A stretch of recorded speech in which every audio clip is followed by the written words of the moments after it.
Okay, we're going to start Perek Bet today, right? We finished Perek Aleph last time. We're starting Perek Bet, Baruch Hashem. A good way of doing Chazara on Perek Aleph was what I've been doing the last few days, especially when I'm flying in the sky, is that I look at the heavens and I'm like, oh, so you're still here, so that must mean that you want the world to still be created. Morning, bro. You're still here, but you can do that with the rocks too. Like, oh, rocks. You're here. That means that you still want this to be created, right? Every time you just keep on doing that. That's what all of Perek Aleph was about. It was just about this concept of Ata Mechayes Kulam, that everything you're giving life to everything, and if you didn't want life to be there, then not only would there wouldn't be a destruction. It would be, what is the lashon? As if it's never there. Haya kilo haya. Haya kilo haya. It'll be as if it was never even there. You don't actually have to take your eyes out of the Sefer. Because the only reason that any of these words mean anything is the combination of these letters Hashem put together to bring Correct. what he put around us down to us. Now, so how are things like Evan or other things how are they also on the same level of you want this to be there? So that's already the tzirufim, all different combinations and letters, v'chule, but essentially it all draws its sustenance from the Asara Ma'amaras, from the 10 utterances of creation. That was basically, right? Did I miss anything? That's basically the gist of Perek Aleph, I think. Remember, this sefer is called Sha'ar Hayichud Veha'emuna. It's the gate of Emunah in Hashem. Pashut believing that everything that's here is here because Hashem wants it to be. And how it still lasts here, why it's still here, is very, very important. Now, what we're going to be doing today is very, very, this is just, keep down, it's so beautiful. Perek Bet, Boker Tov, guys. Perek Bet, the second chapter, is so gorgeous. It's a beautiful chapter.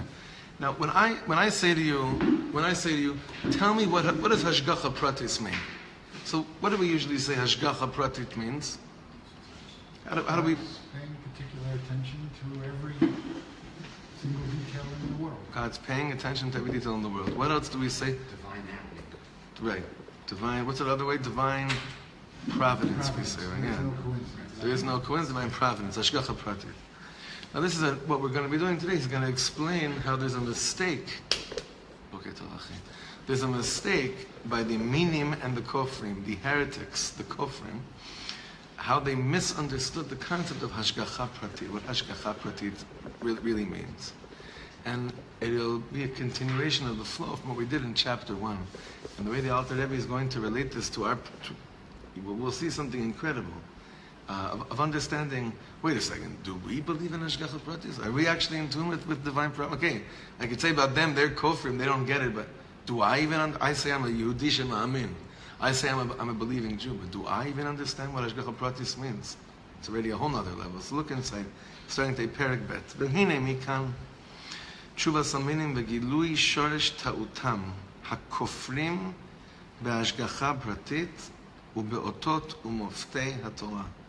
So we're going to see here now the root of the problem of the issue, that all of those that are kofir, that are deniers of this concept of hashgacha pratit, and with the miracles of the Torah, we're going to understand now what it means, what their issue really, really is at. Good morning, Jack. Where the issue lies. A kofir is not necessarily someone who doesn't believe in Hashem. A kofir is someone who believes, perhaps, that the world was created, but that was then, and now is something else. That's what it means. The difference between what they call deism and theism.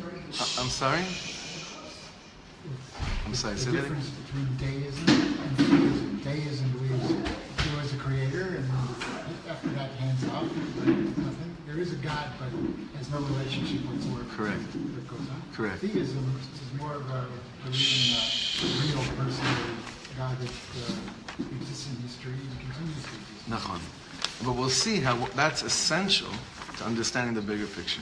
In other words, what's the great chap of just saying, I believe Hashem created the world, but I don't continue that sentence with saying, and He continues to create the world and continues to have a divine direct relationship with each and every one of us. The Hevdel is Shamayim Va'aretz. The difference is heaven and earth. We usually say a kofir is someone that says, this whole world just happened to be. What the Alter Rebbe is going to explain to us, he's saying it's such a misconception, because saying that the world was created without Mamish saying that, and it's still being created, I don't know if he's going to say it's just as bad, but it's pretty bad. But for the way we're going to be learning the Perek Aleph, now we're going to understand this as well.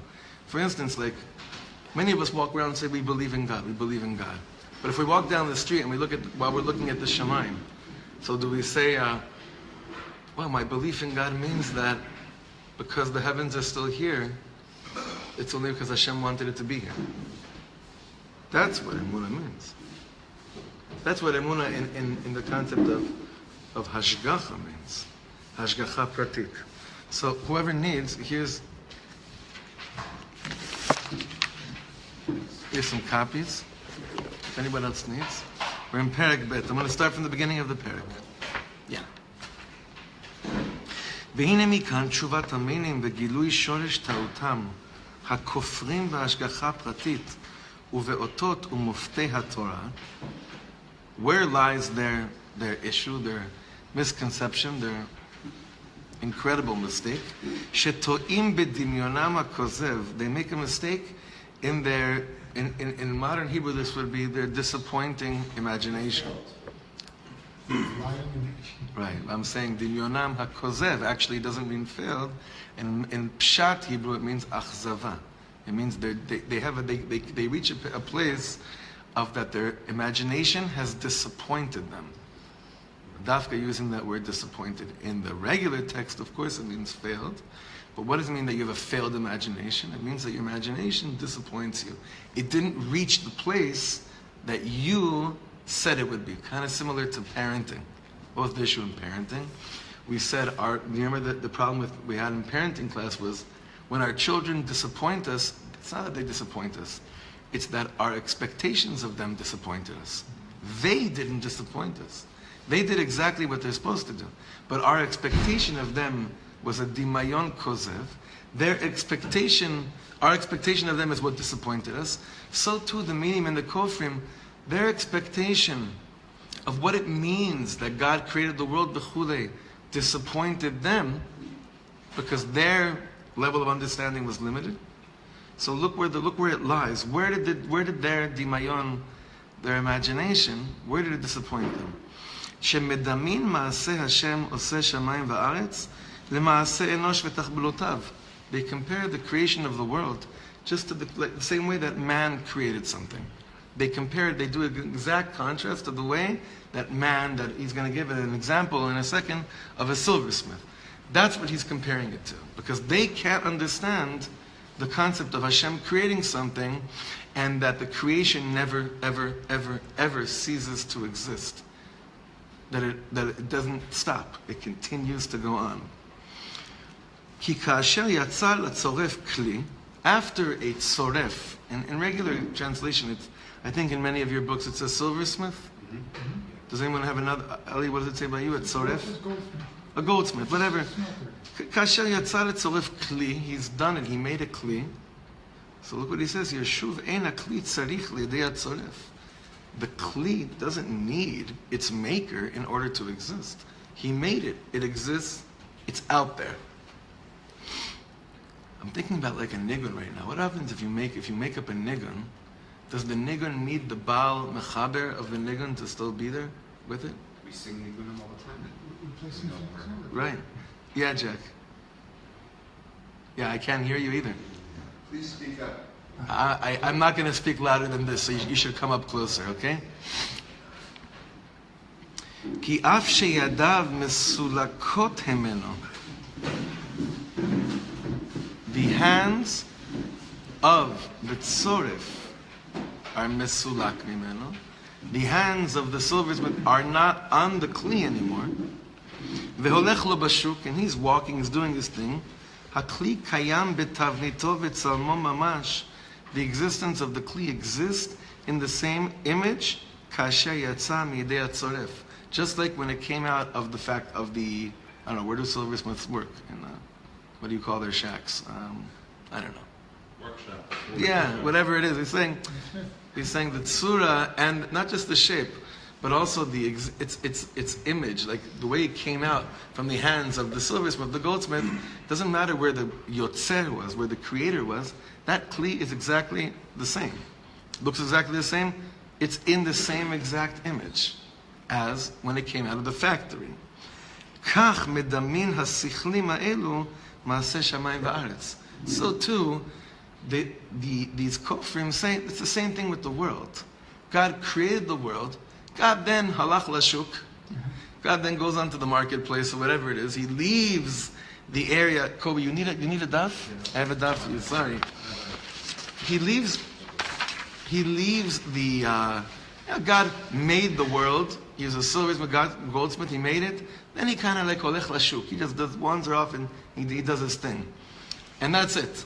And the kli, they say it's okay. It's exactly in its divine image from the way that it was created, and it's such a ta'ut. It's not just a misconception. It's kfira. It's a level of kfira. It's a very dangerous level of kfira. If we saw the world being created like that, so we'd say, as he's informing the kli. But we know, according to modern science, that the universe continues to grow. New universes are being created, like Hashem's Adayin Mechadesh B'Tilo Mamash. Meaning not just like that's like the science now that he's in. Right. He's not making. But you used the word. You used modern science. What you're saying right now was not something that even the greatest scientists of the world were exposed to in the time of the Alter Rebbe. Right. Absolutely. But even today, you still have those that are holding on to this. But what did they come up with a few years ago in modern science? The God molecular. In Hebrew you say molecular or something. I don't know. It's a similar word.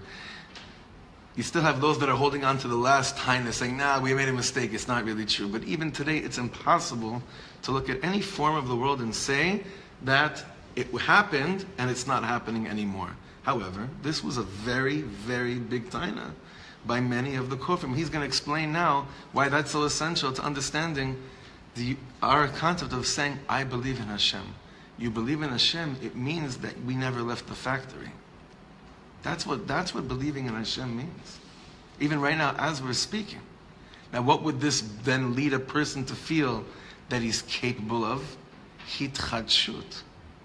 If I'm still being formed right now as we speak, then even the concept of renewal is beyadayim shli. It's in my hands right now, right? If I'm a finished product and I was left, then I can't really litchadesh because this is how I am. En ma lasot. Like many of us, look at our own lives and say, listen, our habits that we've become accustomed to, no matter what age it is, whether it's 20 or 60, en ma lasot. This is who we are. But because we hold that emunah and Hashem means I'm still in the process of being formed as we speak, then if I'm still being shaped and formed, I could still put my tefillahs in there right now as we speak. And the Alter Rebbe is going to show us that when you don't have that, your concept of emunah is not just off, but it's almost irrelevant to your growth. What's growth? End growth. How could there be growth? You're stale. It's nothing. Look back inside. Is he writing, and do you think he's writing in a time period? This is very much the ideology of Reform Judaism. Very much so. That the foundation of that ideology is the Big Bang. When was Moses Mendelssohn? Was he around this time? When was Moses Mendelssohn? Approximately 1800. A little bit later, yeah. A little bit later. Yeah. That's why I thought this was a little bit earlier, or maybe he had. I don't. Yeah. It just sounds very much like a direct on? refutation, and also that it doesn't sound like he's really talking about Goyim here when he's talking to Jews. He's not saying just garden. Well, in the sounds- introduction to the Tanya, if we ever did the introduction of the first part, he's right, is that he says over here, basically, what's the Tanya? It's all the answers to all the questions that everyone came to him with, that he just doesn't have enough time to sit in Yechidus anymore. But these are the questions that he was getting all the time by people coming and having questions about the road, so you're right. It seems like... The word does it say modern here, or was that what you... No, Jeremy brought it up in a context of modern science, but I think you're right. I don't know. I have the same shaila in Rabbi Nachman and Azamra on 282. I never asked Chaim Kramer that question, but that question of when he says tzarich ladun es kol adam lekav schus, is he only speaking about Yidden Or is he speaking about non-Jews as well? Because this leads it certainly leads a person to believe that we're in control. We can change the rules. We can, in terms of Judaism, well, we can do what we want. Because because it's out of created a long time. Now it's in our hands, right, and it's in our brains, and we can do what we want, and there's not really somebody bigger in control. Right, and Chassidus says, you know what's in your hands? To become mevutal to this. That's what's in your hands. That you're choosing to lead batel, to nullify yourself before how this greater picture works. It's very good what you're saying. Time-wise, look, I'm sure the sprouts of this were happening already over here. The Enlightenment period, it probably was the same time, because Rabbi Nachman was sitting with these people already back then in Uman playing chess with them, and Rabbi Nachman passes away in 1810. He was doing this in Breslov. He moves to Breslov in 1802, so it probably is. That is happening then. The seeds of it are. For sure they are. Absolutely, there's no doubt about that. All right, just before we continue, I just want to make sure we understand what the Alter Rebbe is speaking about. Chavre, you understand the root of what he's saying. And he's basically saying that the Kofrim of his day, and maybe even of today, maybe still some left, Perek Aleph for them is a joke. That the fact that the heavens are still there, it's because Hashem right now wants them to be there. That's what we're getting to. For the Kofrim, Perek Aleph that we learned, lo relevanti. It's not relevant. It's nothing to do with us. And Perek Aleph showed us how everything that still exists, even the four elements, all four elements, domem tzomeach, chai medaber, in all of them, there's what he called a nefesh ruchanit, some kind of a spiritual force. So again, let me see where it is in your page. Kach medamin. I want to continue. I want to start again from there. Fourth line, second to last word. Kach medamin hasichlim ha'elu. These fools say about the same thing regarding Maaseh Shamayim va'aretz, the way that God created the world, created it and left.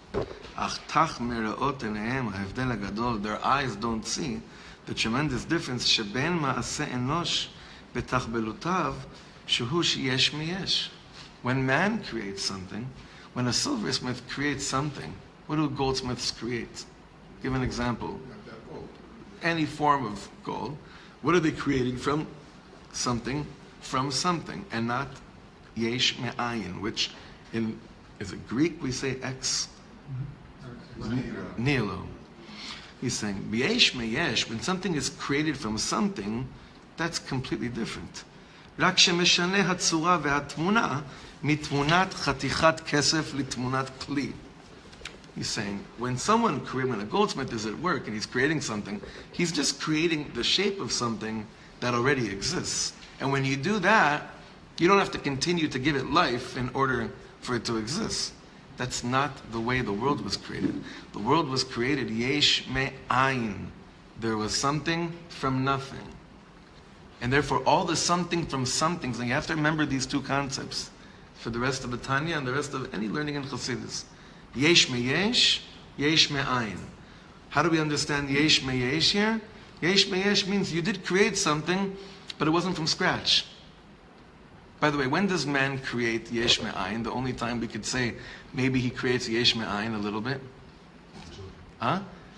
So the whole form of family, the whole form of family is where it becomes very interesting. It's one of the reasons why the Ishbitzer, you're learning now Sod Yeshar, it's why his grandfather, Meir Shilach, says that under the chuppah we say a very interesting bracha that we really should say at a bris or at a baby naming. What's the bracha that we say? Asher yatzar es ha'adam b'tzalmo. Blessed are you, Hashem, creator of the earth, that you created man in his image. Why are you saying this over here? Why? Because really, when you're taking two and making it into one, that's the closest man has to yesh me'ayin in this world. And from that comes a child. But even that, you're taking two. Even that, nachon. But it's the closest we have on a spiritual binyan to yesh me'ayin, because making two into one, for many people, is a lifelong project of what seems to be the most godliest thing in the world. And that's why the Ishbitzer says it's the closest dimayon that we can have to being created in God's image, doing something godly, taking two and making it into one. Even closer. Even closer. Speaking. Right? That's when you make yesh me'ayin. Right? if I make myself an obligation, I make myself a partner with somebody, I create a relationship when I speak. It never existed. Nothing existed before. Mhm. I speak, I make a corporation. I speak, I make all sorts of things when I speak. Right. Not when I speak, when I make the marriage. That was out of nothing. I simply said, hooray, boom. Right? Now I've created a world that didn't exist. So you're saying whenever you speak, it's almost, there's nothing, and now I'm going to fill the world, and I can either make it into a churban or into a binyan. Mamash. Yeah. Is that yesh me'ayin? That's just the ability for man to create. And yesh me'ayin seems like it's a godly thing that man could invent something new, but it's yesh me'ayin. She's taking raw materials that God provided and using his talent and ability to make it. Let's think about that for a second. This is good. This is very good. Look what we're doing to do with this. Let's look at it, the example that Eli gave. He said that when man says hare at, continue the sentence, what is he forming through his speech? Some kind of a bond, a bris that wasn't there before, right? Now, if you say I'm married because I once said that and that's what made us married, so there's no chiyus in your marriage at all. But if you're saying I said hare at and I'm continuing to say that the rest of my life, then gewalt. That's the power. No, it's there is no yesh me'ayin by man on the level of God. There never was, there never will be. There never will be. All we're trying to do is say, where do we come closest to it? Absolutely, you can't. There's no such thing. But the closest we come to it is really us saying, yeah, if I just say I'm married because we once got married, it's like the Kofrim is saying the world exists because God once created it. And then what do you do with this world? Like many marriages are like that. We got married. Why are you married? Because we once got married. What's the yesh me'ayin energy of a marriage? The actuality of it happening right now as we speak. It's the closest we probably can get in this world to understanding that. Yeah, Jack. In fairness to the Kofrim, Stop. Next. the language of Bereshit seems, it's all in the past tense. It seems to create an image of completion. Yeah, he's going to address that. It's a classic question. He's going to address that. Yeah. Months ago, in Sha'ar, you brought down the concept that to Hashem, our concept of time doesn't exist to him, meaning that what you're saying, if I juxtapose that, is kind of an illusion, because Hashem already knows. We think we're continuing to create it, but to Hashem, the future, the past, the present, he already knows what's going to. To Hashem, it's already happened. But maybe he's giving us the illusion, or this is the way that Hashem allows us to get a taste of him, is to give us the illusion that we continue to create it. But in fact, interesting. It's already. How else would we actually feel like we're part of the parsha if it wasn't the illusion? That's in Chassidus they say that shows Hashem's anava. There's no one more humble than God, that he humbles himself so much that he hides himself, so that he can let you feel like you have something to do with the parsha. But that gets tricky because he sets you up he tricks you all the time. Oh, you think you did this?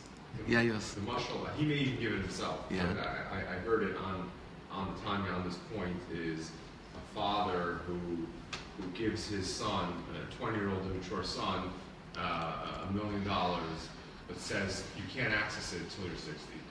And so he opens up the bank account, he sees the $1 million, it's there, he just can't go ahead and use it. And so if he's an intelligent, mature person, he knows he's got the money coming to him, and he still has it. So Hashem, so to speak, does that with us as well. Like, you're part of something really big, and if you're mature and in tune with it, you'll realize that you're kind of building up this account. You'll have that ability at some point to see it, to use it. We're not there yet, but make no mistake about it, it's there. If you're immature, it's your problem. Why can't I use it? Like, I want it now. I don't see it. It doesn't mean anything to me. And so that's very good. So now, help us now. What's the Alter Rebbe's definition of maturity, based on what you just said?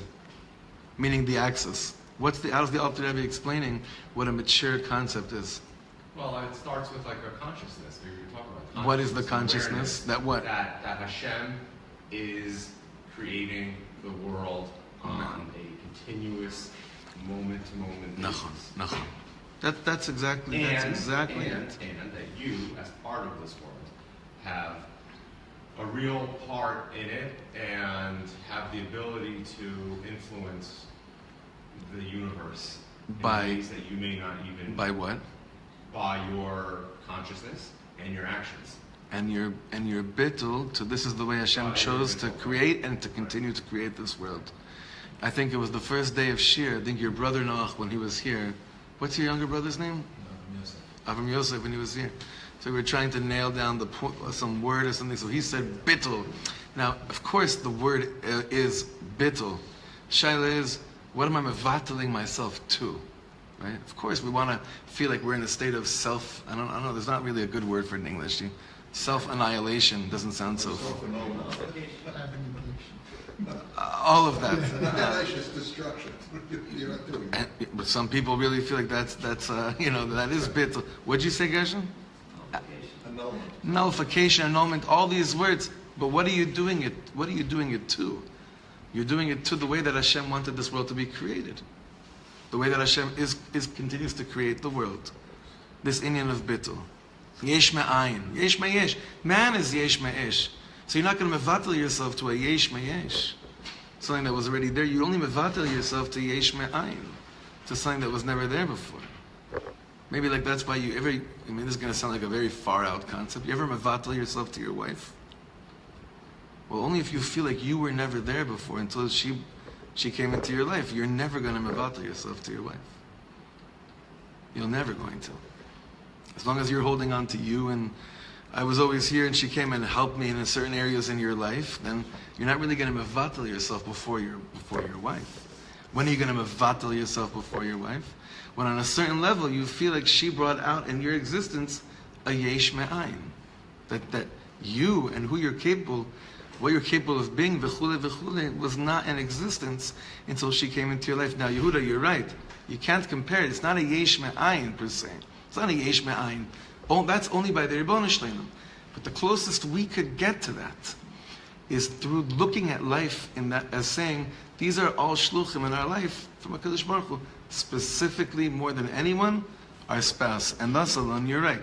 The product of that holy bittul is then in children, which again seem to be like a yesh me'ayin as well. But again, a yesh me'yesh doesn't need to have continuous creation. Meaning, doesn't have to have a continuous relationship with what it created. A tzoref can make something and then leave it, and it's still exactly in the same image as thus it was created. That's what the sichlim, that's what the fools say about this world. And Alter Rebbe is saying that's exactly their mistake. Because why are you comparing the way that human beings create something to the way that Hashem creates something? Now, why do you think they're not able to see the difference? Why do they need to understand creation like that? What do you think? So now we're going to go into the heart of it. Why would a kofar say, he's not saying to be a dafkanik. Why does a kofar say that it's really the same way that Hashem created man and the world is the same way that a guy in a factory creates something? What's lying in the root of their taina? You can't believe there's something called yesh me'ayin unless you ever done it. Right, but what scares them of going there? That's what I'm trying to get to. You have to go through a process of bittul. Which means what? What's the ramification on your life? Live your life differently. Right, that's the whole Indian, is that when you go there, it's like when you say that, then it puts all of life into perspective. All of life into perspective. You cannot live the same life, especially in the Torah and mitzvah world, but not even before you get to like the involvement in mitzvahs. Bichlal, you can't live, it completely, it changes everything about you. And we have many moments like that where we know we feel something, but we don't say it because then, if I admit to my wife, I'm nothing without you, then what happens? What's that C word, which is like the most horrible word that us men have a really big issue with? Commitment. Very good. If I say that, I'm nothing without you because you continue to help me be created right now, then what happens to me? Then everything about the way that I live in this relationship is a little bit different. It all kind of changes. Again, it's the closest we get to it. It's not yet there. It's the closest we get to it. Yeah, Dov. Yesterday, Rabbi was describing exactly what you're talking about now, where the ultimate is when Hashem's Ratzon and our Ratzon in this world can meet at the membrane that separates Right. between us. So it seems to me like what you're describing is that the whole process of getting married and continuously getting married is exactly that. Yeah, that's a hard one. I'm not. This is like to continuously get married is also like what Jeremy and I speak about all the time. To continuously make aliyah, all these the most critical things are the ones that need to be continuous because that brings the godliness into it. I think the biggest nisayon of the door of us olim, whether you came when I came in '89 or you came last year or 3 years ago, is how did we coin it? To keep making aliyah. I made aliyah. I did it. I suggest you all say the mode that I found. You keep on making it every single day. That's really what the inyan is. That'll connect us to this concept of Sha'ar, Hayichud, Veha'emuna on the level of believing in HaKadosh Baruch Hu, in a very practical way. Because look, we can understand all these things the Alter Rebbe is saying up here in our minds, and it might begin to start to make sense. I see how he's building a binyan. Or the way that we can understand the Tanya is if we actually start to look at it where it shows up in our life to the extent that we're capable of doing. Okay, Yeshar Koch. We'll continue tomorrow morning from this spot. If you want me to hold on to the pages, I'll bring it back tomorrow, whatever is best.